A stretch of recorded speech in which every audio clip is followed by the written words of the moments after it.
Forensics is our competitive acting, speech and debate team. Forensics often gets confused for other things. So speech and debate, I should explain, is just an area of academic extracurricular activity where the kids are able to focus on their public speaking skills and presentation, and in the debate side, I guess, just how to form arguments and argue critically. And then they prepare different categories in which they're allowed to compete both at a local and national level. The kids are pulling from published resources, so anything that has an ISBN number or has been published in physical form, and the challenge is put on them to go look for material. Now they're forced to explore the world of literature, the world of theater, or classical films, or just pop culture in general. You cut it down to 10 minutes, and then from there, you memorize, which is sometimes a big challenge for our kids. You memorize, and then after memorization is when you start to work on the character development, and you make the piece come to life. And so the reason that there's a 10-minute limitation is because, again, the challenges that come from that. A student can take an hour-long piece and, I guess, memorize it and put a performance on for a group, but A, logistically it won't make sense to have 30 kids doing an hour performance, and B, they're not really doing much with it. They're just doing what they're told. Please, leader, tell us again the story about the captain. Oh yeah, tell us, leader. All right, everybody, settle down, settle down. But first, you two have to promise that The student is challenged to, first of all, understand the elements of a story, a beginning, a middle, an end, the rise and fall of a conflict, character development. All of that has to come into consideration. Want our captain, Captain Crunch, our savior of saviors. You're going to be focusing on the essentials. Do you have good presence? Are you using great poise, enunciation, articulation? Have you memorized? Can I hear you? Are you projecting well? Are you using your hands in a way that is efficient? Is your body language matching your tone? So all the nitty-gritty aspects of a public performance, or what a public speaking class would focus on. No way, it can't be. There are performance aspects of public speaking. They're allowed to either explore these forms of literature in a humorous way, which would be humorous interpretation, in a dramatic, more emotional, more serious way, which would be dramatic interpretation, declamation speech, extemporary speech, Original oratory, impromptu speaking, improvisational acting, prose reading, poetry reading, and then we go into debate, where we have Lincoln Douglas debate, public forum debate, and some schools work with policy debate. Dun, dun, dun, dun, dun, dun, dun, dun, dun, dun, dun, dun, dun, dun.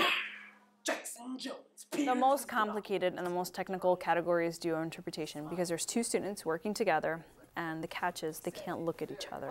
And they pass off things to one another, but they can never look at one another, so they're passing forward, and the other person must have it timed correctly so that they're receiving whatever's being passed to them, and they'll be able to move around one another and maneuver the whole situation without looking at each other. And that's actually a category that we in Elizabeth, we also specialize in. And it's amazing to see how two students are able to portray as many characters as they need to, but it's so flawless that you don't even notice that you don't even notice that they're not looking at each other. We have an intruder in the playground. And the kids, they're not allowed to use props. They have to pantomime everything. So their pantomime skills are so crisp and so clean that sometimes when they're chewing gum or holding a baby, you really see those things. They're so defined and so focused on their ability to create something out of nothing. Of course you do. Her older cousin Marta Elena told her about it when she was 6. You might not have been there. Of course they don't know Marta Elena. They weren't there. Maybe they should meet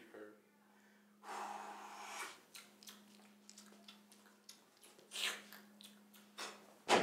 Hola, I'm Marta. With public speaking in general, the skill is important because it holds students accountable for their voice and their expression. Forensics is a skill, and forensics is something that follows the kids for the rest of their lives. Kids coming from an urban district obviously have those struggles of having to compete with other distractions in order to just focus academically in their own lives. So with forensics and public speaking and debate, what it does is it offers them this opportunity to explore these various avenues of discourse. Get ready, go in, do your best. I'm not going to repeat what they said for the 100th time. I know you can do it. I'm pumped. I'm ready. We're seeing the schools are coming in. It's going to be a good day. We go to about 10 to 15 local tournaments in New Jersey. A typical tournament will take up an entire day, at least from 9 a.m. to about 7 p.m.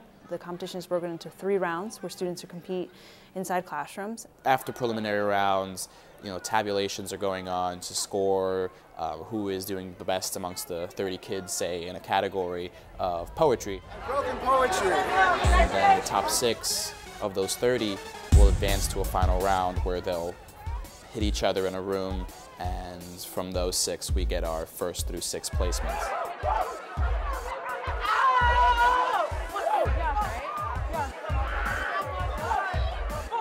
We have a beautiful team, and the kids are family members.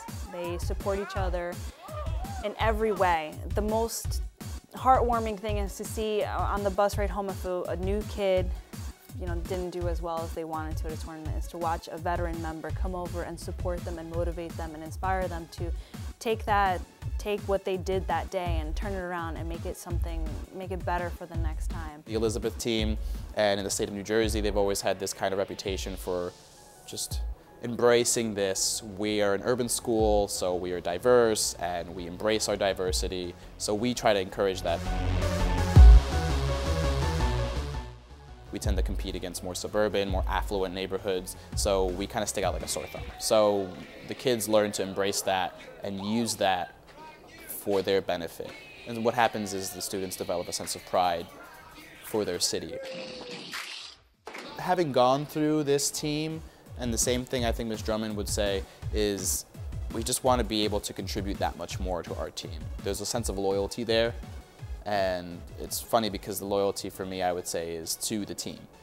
There might be 90 kids one day, there might be 50, there might be 10. It doesn't really matter to me. It's a matter of, okay, so what are we going to do with the team, the name of itself, the legacy of Elizabeth? How is it going to progress from there?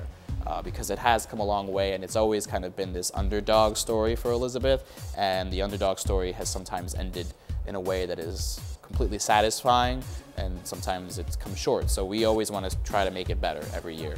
My goal as the coach of the forensics team is to provide students with a fun, safe, and educational opportunity, to make them realize that this after-school club, this team that we've created, is something that's going to stay with them forever, and these skills that they're learning here are skills that are going to translate into their careers, into their social lives, into their families, into everything they do.